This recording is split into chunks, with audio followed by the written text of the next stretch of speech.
Dear students, आज मैं class first year subject English, topic है सिंथेसिस, उसे समझाने जा रहा हूँ। आपको विदित होना चाहिए, ज्ञान होना चाहिए। सिंथेसिस क्या है? जोड़ना।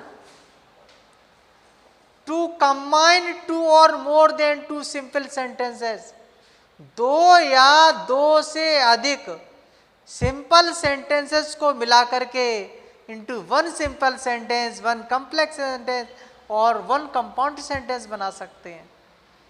या तो दो सिंपल सेंटेंस होंगे या दो सिंपल सेंटेंस को मिलाकर एक सिंपल सेंटेंस बनाएंगे, या दो से अधिक कॉम्प्लेक्स उन्हें सिंपल सेंटेंस होंगे, उन्हें मिलाकर के कॉम्प्लेक्स बना सकते हैं, या दो से अधिक सिंपल सेंटेंस को मिला करके दो से अधिक सिंपल को मिला करके कंपाउंड बना सकते हैं।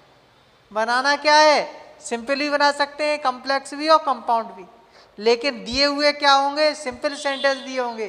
कितने दिए होंगे? दो भी हो सकते हैं, दो से अधिक भी हो सकते हैं।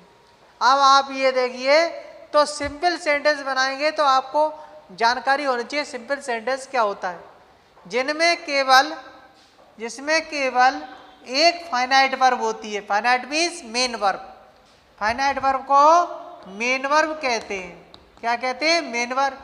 उसे हम सिंपल सेंटेंस कहते हैं। कोई वाक्य आया, जैसे ये बताइए, ही वेंट टू आगरा, वह आगरा गया, to see the Taj, to see the ताज।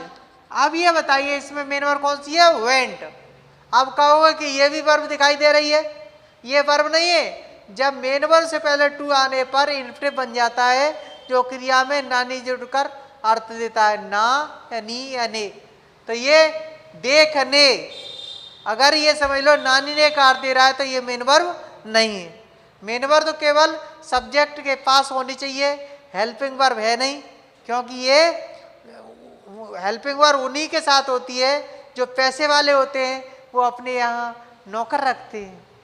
और जिन पैसे वाले नहीं होते तो क्या है, यही वर्ब काम करती है। क्या है? सब काम घर का वही करती है। आगे की हम क्या है? कॉम्प्लेक्स सेंटेंस, जिसमें एक प्रिंसिपल क्लॉज और कम से कम एक सबऑर्डिनेट क्लॉज होती है। सबऑर्डिनेट क्लॉज किससे बनती है? सबऑर्डिनेटिंग कंजंक्शन से बनती है।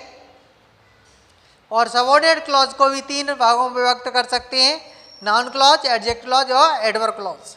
अब ये देखिए सेंटेंस, ही इज,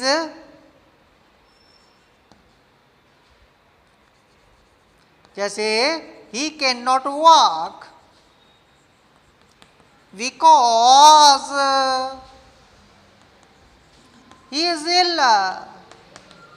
अब ये देखिए, बिकॉज जोड़ने वाला शब्द है, तो ये वाली क्लॉज है, ही कैन नॉट वॉक, ये क्या है? प्रिंसिपल क्लॉज है। और ये वाली क्लॉज कौन सी है? सबऑर्डिनेट क्लॉज है।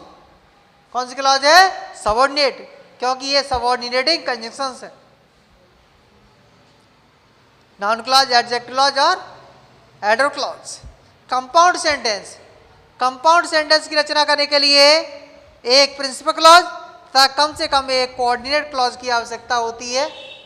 जो कंपाउंड सेंटेंस ये होती है, वे कंपाउंड सेंटेंस कहलाते हैं। कोऑर्डिनेट क्लॉज कोऑर्डिनेटिंग कंजंक्शंस की मदद से बनती है। ये देखिए, जैसे ये देखो, ही इज वीक, वह कमजोर है, so he can not walk, वह चल नहीं सकता। यहाँ पर he is weak principal clause है और ये सो वाला ये कोऑर्डिनेट क्लॉज है, क्योंकि ये सो है, कोऑर्डिनेटिंग कंजंक्शंस है। आज ये भी आपको मालूम होना चाहिए, एक क्लॉज में एक मेन वर्ब होती है। सिंपल सेंटेंस तो होगा तो उसमें एक ही मेन वर्ब, लेकिन इसमें एक मेन वर्ब ये है और एक मेन वर्ब ये वॉक है। आगे का मैं कल पढ़ाऊंगा। धन्यवाद।